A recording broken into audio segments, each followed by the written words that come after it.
नमस्कार, मैं सिमरन तिरवार स्वागत करती हूँ आप सभी का अभय न्यूज के 11 फरवरी शुक्रवार के बुलेटिन में। चलिए देखते हैं इंदौर शहर की आज की कुछ खास खबरें।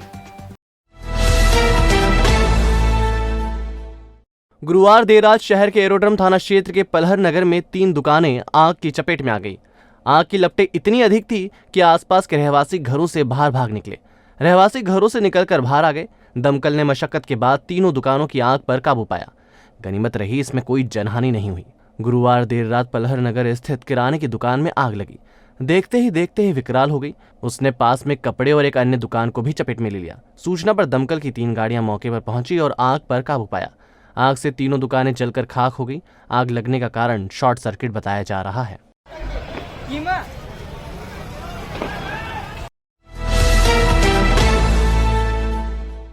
भाजपा नेता के घर बदमाशों ने बीती रात पत्थरबाजी कर दी।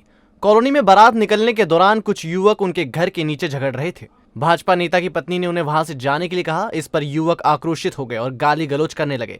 कहा सुनी के बाद विवाद बढ़ गया। युवकों ने घर पर पथराव कर दिया और वहां खड़ी गाड़ियों को भी तलवार मारकर क्षतिग्रस्त कर दिया। दरअसल प्रजापत नगर में भाजपा नेता क्रांति वाजपेयी अपने परिवार सहित रहते हैं। क्रांति युवा मोर्चा हेमू कालानी मंडल के अध्यक्ष और भाजपा की मुख्य शाखा के मंडल उपाध्यक्ष के पद पर हैं। गुरुवार रात मोती तबेला से उत्कर्ष गार्डन में चौहान परिवार की बारात जा रही थी। बारात जब प्रजापत नगर के पास से निकल रही थी तब कुछ बाराती उनके घर के नीचे विवाद कर रहे थे।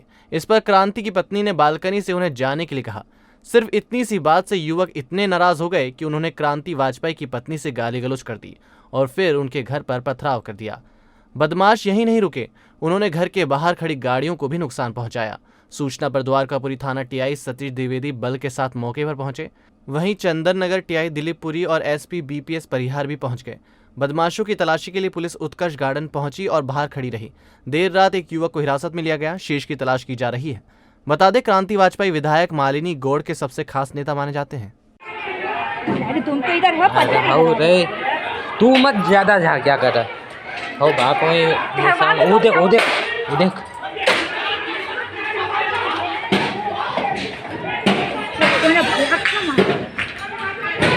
हाँ, आज बारात में जो है विवाद हो गया है। बारातियों ने यहाँ ग्वाला कॉलोनी में कुछ लोगों के साथ मारपीट की है, गाड़ियाँ तोड़ी हैं।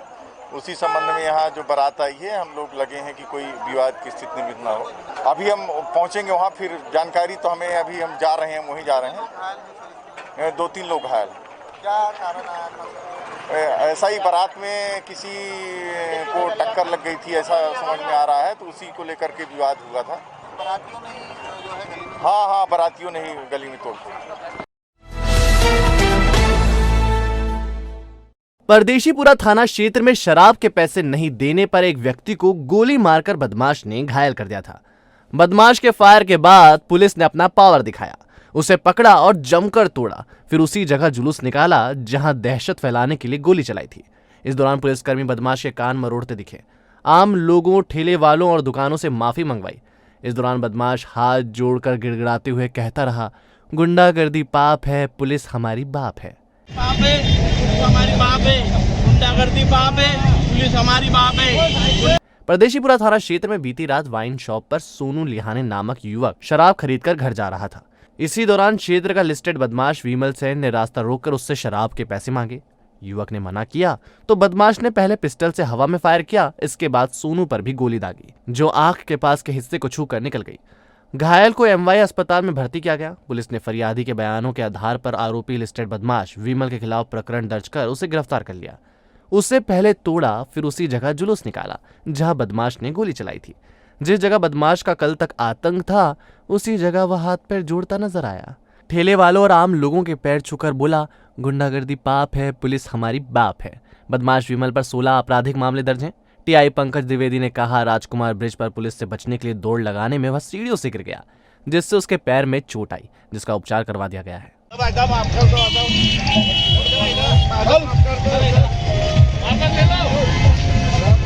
देखिए, कल ये अंग्रेजी वाइन शॉप जो परदेशीपुरा पर है, यहाँ पर ये बदमाश दारू पी रहा था।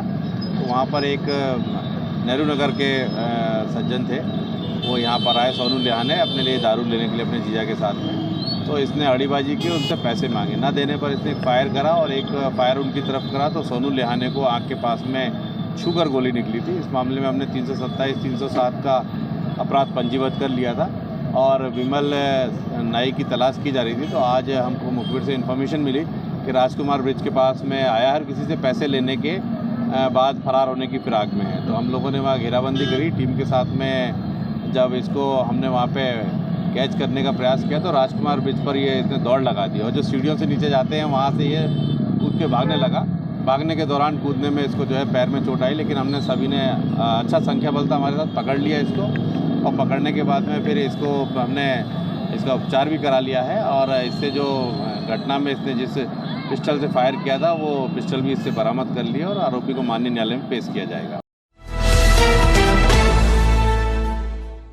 रॉयल जिम के पास खाली मैदान में बैठकर पेट्रोल पंप लूटने की साजिश रचने वाले 5 बदमाश मोटरसाइकिल चोर निकले। इन्होंने इंदौर, भोपाल, उज्जैन, रतलाम और अली राजपुर में चोरियों की कई वारदातों को अंजाम दिया था। बदमाशों से 25 मोटरसाइकिलें बरामद की गई हैं। दरअसल सहयोगितागंज पुलिस ने धार जिले के टांडा और बाग के रहने वाले इन बदमाशों को पकड़ा था। इनसे धारदार हथियार बरामद हुए थे और चोरी की मोटरसाइकिल भी मिली थी। पूछताछ में पकड़े गए बदमाश विजय, महेश रावत, सुनील, अनिल और रवि ने बताया कि उनका काम लूटपाट और चोरियां करना है। ये लोग इंदौर, भोपाल, उज्जैन, रतलाम, अली राजपुर में चोरी की वारदातों को अंजाम दे चुके हैं। इनसे 25 मोटरसाइकिलें बरामद की गई। डीसीपी धर्मेंद्र भदौरिया ने बताया कि आरोपियों से पूछताछ की जा रही है। कुछ और वारदातों का खुलासा होने की उम्मीद है। थाना प्रभारी को सूचना मिली थी मुखबिर के माध्यम से कि रॉयल जिम के पीछे जो खाली मैदान पड़ा हुआ है साजन नगर में कि 4-5 बदमाश जो है अंधेरे में बैठे हुए हैं और किसी अपराध की साजिश कर रहे हैं, षड्यंत्र रच रहे हैं, योजना बना रहे हैं। तो उसी पे थाना प्रभारी द्वारा जो सूचना मिली थी उसको आधार पर उनको पकड़ा गया और उनसे पूछताछ की गई। पूछताछ पर उन्होंने कबूल किया कि वो पेट्रोल पंप पे जाके कहीं वारदात करने वाले थे। फिर और पूछताछ की गई, जिनसे पूछताछ पर उन्होंने बताया कि ये जो मोटरसाइकिल वो लिए हुए हैं वो खुद की चोरी की हैं और इसके अलावा उन्होंने कई चोरियां इस शहर से और अन्य जगहों से भी चोरियां की हैं। तो 25 मोटरसाइकिलें जो है दस्तयाब हुई हैं, उनसे बरामद की गई हैं, जिनकी कीमत 16,95,000 रुपये है और प्रकरण अभी इन्वेस्टिगेशन में है। उनके विरुद्ध कार्रवाई की जा रही है। MR10 ब्रिज के पास से एक स्कूटी से MD ड्रग्स की सप्लाई देने जा रहे 2 तस्करों को हीरानगर पुलिस ने गिरफ्तार किया है। आरोपियों से 5 लाख कीमत की 46 ग्राम ड्रग्स जब्त की गई है। दरअसल ऑपरेशन प्रहार के तहत पुलिस को MD ड्रग्स ले जाने की जानकारी मिली थी। ऐसे में हीरानगर थाना प्रभारी ने मुखबिर से मिली सूचना पर तत्काल कार्रवाई करते हुए MR10 ब्रिज के पास 2 युवकों को रोका। दोनों स्कूटी से जा रहे थे। तलाशी लेने पर 46 ग्राम MD ड्रग्स मिला। डीसीपी धर्मेंद्र भदौरिया ने बताया कि जब्त ड्रग्स की कीमत 5 लाख रुपए आंकी गई है। गौरतलब है कि MD ड्रग्स की खपत पार्टियों में होती है। अक्सर रेव पार्टी में इसका उपयोग किया जाता है। हाई प्रोफाइल पार्टियों में इस ड्रग्स का सेवन लोग करते हैं। हीरानगर थाना प्रभारी को सूचना प्राप्त हुई थी कि कोई 2 व्यक्ति हैं वाहन से स्कूटी से ड्रग्स ले जा रहे हैं। उक्त सूचना पर उनकी धरपकड़ की गई, जो MR10 पे ब्रिज के पास उनको पकड़ा गया। पकड़ने पर गवाहों के समक्ष तलाशी ली गई। तलाशी पर उनके पास से 46 ग्राम मेफेड्रोन MD ड्रग्स जब्त हुआ और उनको गिरफ्तार करके कार्रवाई की। क्राइम ब्रांच ने नकली खाद बनाने वाली एक फैक्ट्री पर दबिश देकर भारी मात्रा में खाद जब्त की है। कृषि विभाग के अधिकारी भी दबिश में शामिल थे। दरअसल ये फैक्ट्री बाणगंगा थाने के भवरा सला के नजदीक संचालित हो रही थी। साईं कृपा इंडस्ट्रीज के नाम से संचालित हो रही इस फैक्ट्री में अमानक खाद बनाया जा रहा था। फैक्ट्री का संचालन नवीन जैन करता है। मौके पर कृषि विभाग के अधिकारी भी पहुंचे और पंचनामा बनाकर खाद जब्त की। इसके साथ ही खाद के सैंपल लिए हैं। इन्हें जांच के लिए प्रयोगशाला भेजा जाएगा। कृषि विभाग के साथ क्राइम ब्रांच ने संयुक्त कार्रवाई करी। उसमें उन्होंने एक ऐसी गोडाउन का हमको सूचना मिली थी जहां पर अमानक स्तर का खाद जो है और पेस्टिसाइड तैयार किया जा रहा है। तो वहाँ पर जो है सर्च करने पर एक ऐसे इस तरह के सामान मिला है जो कि अमानक स्तर का है। तो कृषि विभाग ने जो है अपना उसमें सैम्पलिंग करी है और आगे उसमें जो है कृषि विभाग की लेबोरेटरी से जो परीक्षण होगा उसके अनुसार फिर उसमें कार्रवाई की जाएगी। फोन पे ऐप का गूगल पर हेल्पलाइन नंबर तलाशना एक व्यक्ति को भारी पड़ गया। उनसे एक व्यक्ति ने संपर्क किया और एक लिंक भेजी। जैसे ही उन्होंने लिंक पर क्लिक किया, खाते से 1 लाख रुपए कम हो गए। दरअसल इंदौर के अनिल चौधरी ने फोन पे ऐप का हेल्पलाइन नंबर गूगल पर सर्च किया था। इसके बाद संबंधित ने उनसे संपर्क किया और लिंक भेजी। इस लिंक पर उसने क्लिक करने को कहा। जैसे ही चौधरी ने क्लिक किया, उनके खाते से 1 लाख रुपए कट गए। चौधरी ने इसकी शिकायत तुरंत पुलिस के हेल्पलाइन नंबर पर की। टीम ने तत्काल कार्रवाई की और 1 लाख रुपए खाते में वापस करवाए। डीसीपी निमिष अग्रवाल ने बताया कि ऑनलाइन धोखाधड़ी की स्थिति में यदि 24 घंटे के भीतर शिकायत करते हैं और ठग अपने खाते से रुपए नहीं निकाल पाता है तो यह राशि वापस हो सकती है। पुलिस ने धोखाधड़ी से बचने के लिए ऑनलाइन नंबर भी जारी किया है और गूगल पे हेल्पलाइन के नंबर ढूंढने का प्रयास करते हैं तो ये देखने में आ रहा है प्रायः कि इस पे गूगल पे जितने भी हेल्पलाइन नंबर हैं, चाहे बैंक के हों, चाहे और अन्य रेस्टोरेंट के हों, चाहे होटल के हों, जहाँ भी लोग जिनके बारे में पब्लिक काफ़ी गूगल पे सर्च करते हैं, ऐसे हेल्पलाइन नंबर अधिकतर फर्जी हैं। इसलिए मेरा सभी से आग्रह है कि गूगल पे जो नंबर आपको डिस्प्ले हो रहे हैं उसमें आंख बंद करके विश्वास ना करें। वो जैसे ही आप उनसे संपर्क करते हैं और आपको लगता है कि वो आपसे ऐसी जानकारियाँ मांग रहे हैं या ऐसे ऐप आपसे डाउनलोड करवा रहे हैं जिससे कि आपके साथ ठगी हो सकती है, तो तुरंत जो है ऐसे लोगों से बातचीत, अपना कनेक्शन कट कर दें। सीएमएचओ डॉक्टर बीएस सेत्या का गुरुवार को एक आदेश चर्चा में रहा। उसका विरोध भी हुआ तो कुछ ही घंटों में उसे बदल भी दिया गया। आदेश में उल्लेख था कि स्वास्थ्य विभाग आकस्मिक सेवाओं के अंतर्गत है, इसलिए शनिवार को भी सभी अधिकारी कर्मचारी ड्यूटी पर आएं। आदेश के साथ ही निर्देश भी दिए कि अपना मोबाइल 24 घंटे चालू रखें, कार्यालय पर समय पर आएं, शनिवार को अपनी उपस्थिति सुनिश्चित करें और कार्यालयीन समय में उपस्थित रहें। सीएमएचओ ने चेतावनी भी दी कि उक्त निर्देशों का पालन करना सुनिश्चित करें। नियमों की अवहेलना का दोषी पाए जाने पर संबंधित के विरुद्ध नियमानुसार कार्यवाही की जाएगी, जिसके लिए वह स्वयं जिम्मेदार होगा। सीएमएचओ की ओर से आदेश की कॉपी सिविल सर्जन, सभी कार्यक्रम अधिकारी, सभी शाखा प्रभारी, सावेर, मानपुर, हातोद, दीपालपुर, महू, पीसी सेठी अस्पताल, सभी जोनल चिकित्सा अधिकारियों को भेजी गई। आदेश शाम 4 बजे जारी हुआ। इससे सभी अधिकारी व कर्मचारी सख्ते में आ गए कि माह के दूसरे व तीसरे शनिवार को जो शासकीय अवकाश रहता है उसका आदेश कैसे जारी किया जा सकता है। दरअसल इसके लिए सिस्टम होता है और यह राज्य शासन द्वारा जारी किया जाता है। विशेष परिस्थिति में जिला प्रशासन को निर्णय का अधिकार होता है। आदेश की जानकारी तेजी से फैली तो अधिकारियों और कर्मचारियों में विरोध के स्वर मुखर होने लगे। आंदोलन की रणनीतियां बनने लगी। इसकी जानकारी जब सीएमएचओ डॉक्टर सेत्या को मिली तो उन्होंने कहा सीएम हेल्पलाइन के काम पेंडिंग हो रहा था, इसलिए यह आदेश निकाला गया। इसके बाद उन्होंने पहले आदेश को निरस्त करने का दूसरा आदेश जारी कर दिया। कल था कि कम से कम सीएम हेल्पलाइन वगैरह काफ़ी बढ़ गई थी, तो सभी कर्मचारी अगर 5 दिन काम करेंगे तो काम पूरा हो नहीं रहा था, इसलिए अपना आदेश निकाला था कि सभी आ जाए। वो आदेश निरस्त कर दिया गया है, ऐसा कुछ यही नहीं उसमें कि सभी लोग आएंगे, क्योंकि कई बार ये रहता है कि 5 दिन का शनिवार रविवार को छुट्टी आ जाती है। अभी सोमवार मंगलवार के कुछ लोगों ने फार्म भर दिए कि हमको छुट्टी चाहिए, इस तरह से बुधवार को फिर छुट्टी आ गई, तो लगातार 5 दिन काम हो रहा था। कम से कम आप लोग काम करेंगे शनिवार को भी, तो हमारी सीएम हेल्पलाइन है, एनएचएम के जो बच्चों का हमारा आरसीएच पोर्टल पे जो एंट्री करना है, तो काम नहीं हो पा रहा ऑफिस के लोगों को, क्योंकि अस्पताल में काम हो रहा है। इससे हम लोग आदेश निकाला, सबको रास नहीं आया था, हम लोग वैसे ही कैंसिल कर दिया वो आदेश, कोई मतलब नहीं। भारतीय जनता पार्टी ने पंडित दीनदयाल उपाध्याय के बलिदान दिवस को शुक्रवार को समर्पण दिवस के रूप में मनाया। संस्कृति एवं पर्यटन मंत्री उषा ठाकुर ने सबसे पहले भगवान खजराना गणेश का अभिषेक किया और गणेश अथर्वशीष का पाठ किया। उन्होंने मीडिया से चर्चा करते हुए कहा कि सांस्कृतिक राष्ट्रवाद का परचम फहराते हुए भारत को विश्व गुरु बनाए। मीडिया से बातचीत के दौरान मजेदार वाकया भी हुआ। दरअसल कार्यकर्ता मंत्री को घेरे हुए खड़े थे। इसमें जिला अध्यक्ष राजेश सोनकर कहीं गुम हो गए। मीडिया से सवालों का जवाब देने के दौरान ही मंत्री उषा ठाकुर ने कार्यकर्ताओं से पूछ लिया कि जिला अध्यक्ष जी कहाँ हैं, उन्हें बुलाइए। वहां मौजूद कार्यकर्ताओं ने जिला अध्यक्ष को आवाज लगाई। कुछ क्षणों में ही भीड़ को चीरते हुए जिला अध्यक्ष सोनकर मंत्री जी के पास पहुंच गए।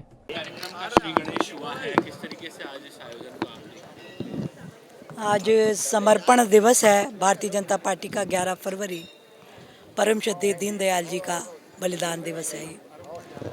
और आज संपूर्ण भारतीय जनता पार्टी परिवार, जिलाध्यक्ष जी कहाँ है, जिलाध्यक्ष जी को बुला, जिलाध्यक्ष जी और हमारे संगठन के सभी जिम्मेदार, प्रदेश के महामंत्री हैं, हमारे नगर ग्रामीण के प्रभारी हैं, जयपाल जी हैं और पूरी जिला कार्यकारिणी है। भारतीय जनता पार्टी सांस्कृतिक राष्ट्रवाद की पुजारी है, इसलिए हम अपने किसी भी राष्ट्रीय संकल्प का कार्यक्रम आध्यात्मिक केंद्र से प्रारंभ करते हैं।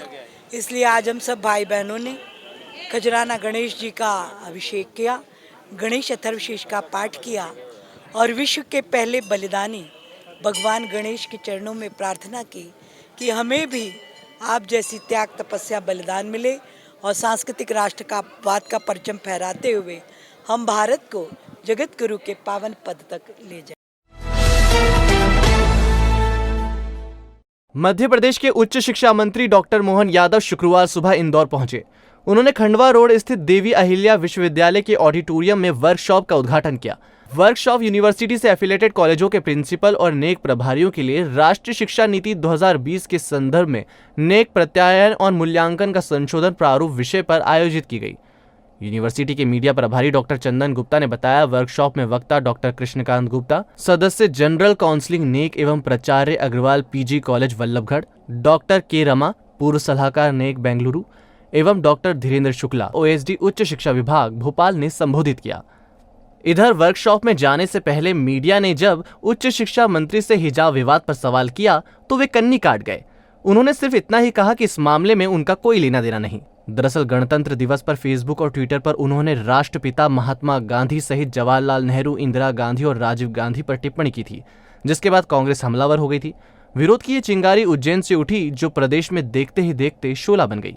इंदौर में जगह जगह पोस्टर लगाए थे जिसमें लिखा था कि जब तक उच्च शिक्षा मंत्री डॉक्टर यादव माफी नहीं मांगेंगे उन्हें इंदौर में घुसने नहीं दिया जाएगा। बवाल बढ़ता देख मंत्री ने फेसबुक से पोस्ट और ट्विटर से ट्वीट हटा दिया था। सूत्रों के मुताबिक इस मामले में प्रदेश के मुखिया शिवराज सिंह चौहान ने उन्हें फटकार लगाई थी, जिसके बाद यादव शुक्रवार को बयान देने से बचते रहे। हिजाब पर हो रहे बवाल के बीच जब संस्कृति मंत्री उषा ठाकुर से मीडिया कर्मियों ने हिजाब पर सवाल दागा तो उन्होंने जवाब देते हुए कहा कि शैक्षणिक संस्थाओं का अपना अनुशासन होता है, वहां जो यूनिफॉर्म तय की गई है उसी यूनिफॉर्म का उपयोग किया जाना चाहिए। संविधान इसकी साक्षी देता है। सत्र पूरा किया है, अब परीक्षा का समय आ रहा है। आने वाले समय में हम जब सेकेंड ईयर की तरफ बढ़ रहे हैं, इसी के साथ साथ समान रूप से गुणवत्तापूर्ण शिक्षा के लिए वर्तमान में एक अभियान चलाया हुआ है कि हमारे हर महाविद्यालय, विश्वविद्यालय जहाँ जहाँ नेक का दौरा होने वाला है वहाँ कार्यशाला आयोजित कराएं। वैसे प्रदेश लेवल पे भी हम प्रयास कर रहे हैं। हम अपनी एक स्टेट लेवल की टीम भी बना रहे हैं जो अपना खुद का दौरा करके वहाँ की कमियों को ठीक ढंग से देखे, और सरकार के माध्यम से प्रयास है कि सभी विश्वविद्यालय, प्राइवेट महाविद्यालय अपने अपने ढंग से अपनी गुणवत्ता में सुधारें और नेक में अच्छे से अच्छे ग्रेड लेकर के आए। देखिए, शैक्षणिक संस्थाओं का अपना एक अनुशासन होता है और वहाँ जो यूनिफॉर्म तय की गई हो उसी यूनिफॉर्म का उपयोग किया जाना चाहिए। संविधान इस बात की साक्षी देता है। और अब खबरें दे दनादन।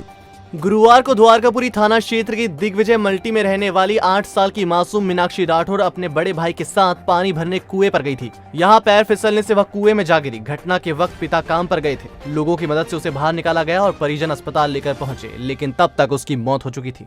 तेरी बच्ची कुएं में गिर गई, पानी खींच रही होगी, तो इन लोगों ने, मल्टी वालों ने, अड़ोस पड़ोस वालों ने एम्बे लिया। ये मेरे को मालूम पड़ा फिर मैं एम्बे आया। ये 10/2/22 की शाम के करीब 7 बजे की बात है। बच्ची मीनाक्षी है, उम्र 8 साल। ये कुएं पे पानी भर रही थी, अपने भाई के साथ में गई थी, तो वो वहाँ पानी भरते समय वो कुएं में गिर गई, जिससे कि वो शांत हो गई है। स्वच्छ भारत मिशन के तहत शहर के कलाकार सुनील व्यास कचरे से म्यूरल का निर्माण कर रहे हैं। इस म्यूरल को बनाते हुए उन्होंने यह भी संदेश दिया कि वेस्ट से भी बेस्ट बनाया जा सकता है।